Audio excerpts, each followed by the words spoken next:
સુરત શહેરની state bank of ઇન્ડિયાની વરાછા શાખામાં થયેલી લૂંટની ઘટનાએ રાજ્યભરમાં ચકચાર મચાવી છે, જેના વિરોધમાં all India state bank of India federation આક્રમક બની મેદાનમાં ઉતર્યું છે. બેંક કર્મચારીઓએ પોતાની સુરક્ષા અને વહીવટી પ્રશ્નોને લઈને આવતી 25 અને 26 તારીખે દેશવ્યાપી હડતાળ પર જવાનું એલાન કર્યું છે. લૂંટ બાદ સુરક્ષા વ્યવસ્થાઓ પર ગંભીર સવાલો ઊભા થયા છે. ખાસ કરીને 2022થી કાયમી સિક્યોરિટી ગાર્ડની ભરતી બંધ હોવાથી જોખમ વધી ગયું છે. સુરતની વરાછા શાખામાં તો શરૂઆતથી જ ગાર્ડ ન હોવાને કારણે લૂંટારુઓએ સ્ટાફ અને ગ્રાહકોને બંધક બનાવી સહેલાઈથી લૂંટ ચલાવી હતી. વધુમાં ખાનગી કંપનીઓ દ્વારા રાખવામાં આવતા ગાર્ડ્સ માત્ર વાહન સુધી સીમિત રહેતા હોવાની પણ ફરિયાદ છે, જે બેંકની અંદરની સુરક્ષા માટે પૂરતી નથી. ગોલ્ડ અને રોકડની મોટી લેવડદેવડ વચ્ચે સુરક્ષાનો અભાવ ગંભીર બેદરકારી ગણાઈ રહ્યું છે. કર્મચારીઓએ 16 મુખ્ય માંગણીઓ સાથે આંદોલન શરૂ કર્યું છે અને માંગણીઓ ન માનવામાં આવે તો આંદોલન વધુ ઉગ્ર બનવાની શક્યતા વ્યક્ત કરવામાં આવી છે. વધુ અપડેટ માટે જોડાયેલા રહો સમાચાર ડાયરી સાથે. और मैं state bank of India staff federation का प्रेसिडेंट हूँ. आप सभी को पता है कि 25-26 को पूरे भारतवर्ष में स्टेट बैंक ऑफ इंडिया के में हड़ताल है. उन हड़ताल के जो हमारे महत्वपूर्ण मुद्दे हैं, उन मुद्दों में पहला मुद्दा है कि रिक्रूटमेंट ऑफ मैसेंजर्स, दूसरा मुद्दा है रिक्रूटमेंट ऑफ आर्म गार्ड्स, सुरक्षा के लिए, स्टाफ की सुरक्षा भी और कस्टमर की सुरक्षा के लिए भी. हमारा 2009 के बाद जो हमारा एनपीएस आया, न्यू पेंशन स्कीम आई, उसमें जो हमारा कर्मचारियों और अधिकारियों के पैसे लगते हैं, उसके लिए गवर्नमेंट ऑफ इंडिया की गाइडलाइंस हैं कि फंड मैनेजर को चूज़ करने का कर्मचारी और अधिकारियों को अपना वो कर सकते हैं. हम चाहते हैं कि गवर्नमेंट ऑफ इंडिया की गाइडलाइंस को लागू करे बैंक और हमारे कर्मचारियों और अधिकारियों को चुनने की अनुमति दे. इंटर सर्कल ट्रांसफ़र है. हमारे यहाँ 2019 के बाद के जो बच्चे भर्ती हुए, उनकी स्टेट चेंज ना होने की एक पॉलिसी बैंक ने बना दी, जिसकी वजह से बड़ी दिक्कत आ रही है.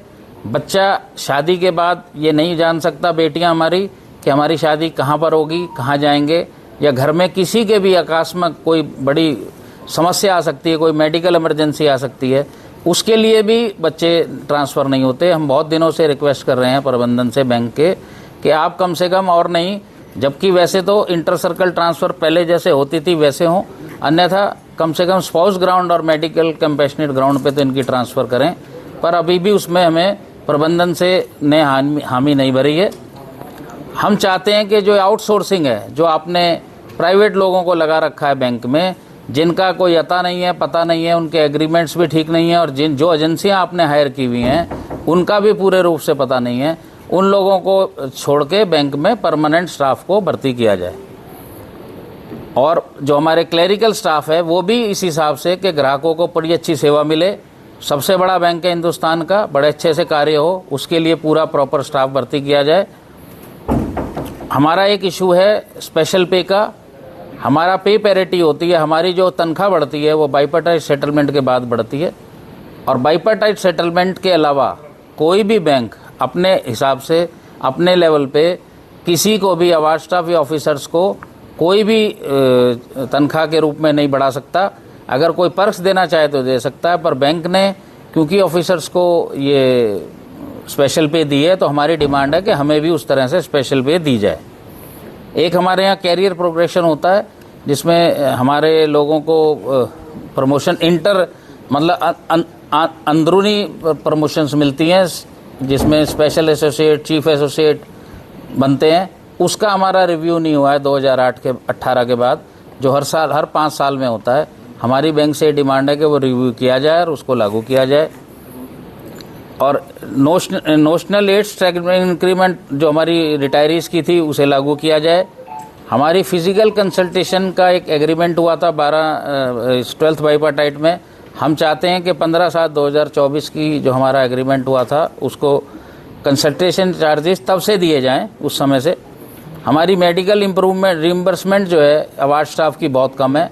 हम चाहते हैं कि वो ऑफिसर्स के एट पार हो और हमारे भी 100% रिम्बर्समेंट हो. हमारा एचआरएमएस में बहुत ज़बरदस्त इशू आए हुए हैं. हमारा एचआरएमएस था, बहुत अच्छा चलता था, बहुत अच्छा कार्य होता था. इन्होंने बीच में उसका सॉफ्टवेयर चेंज कर दिया, जिसकी वजह से बहुत दिक्कतें आ रही हैं, बड़ी परेशानी आ रही है. और सबसे हैरानी की बात यह है कि जब भी आप किसी चीज़ को किसी ऐसे उसको एनहेंस करते हो, तो आप जितना वो पुराना काम कर रहा था उससे आगे की एनहेंसमेंट करते हो, उससे बढ़ा के नया सॉफ्टवेयर लेते हो। पर हमें ये नहीं समझ में आया कि बैंक ने जो HRMS लिया है ये तो वो भी काम नहीं कर पा रहा, उनमें भी परेशानी हमारे लोगों को आ रही है जो हम अब तक सुचारू रूप से कर रहे थे। और HRMS की वजह से हमारे लोगों को समय पे उनका पैसा नहीं मिलता, उनकी प्रमोशन नहीं मिलती, उनका कन्फर्मेशन लेटर नहीं मिलता। इन चीज़ों की बड़ी दिक्कतें आती हैं और रोज़ इसकी परेशानी को हम साल भर से पूरा झेल रहे हैं स्टेट बैंक में।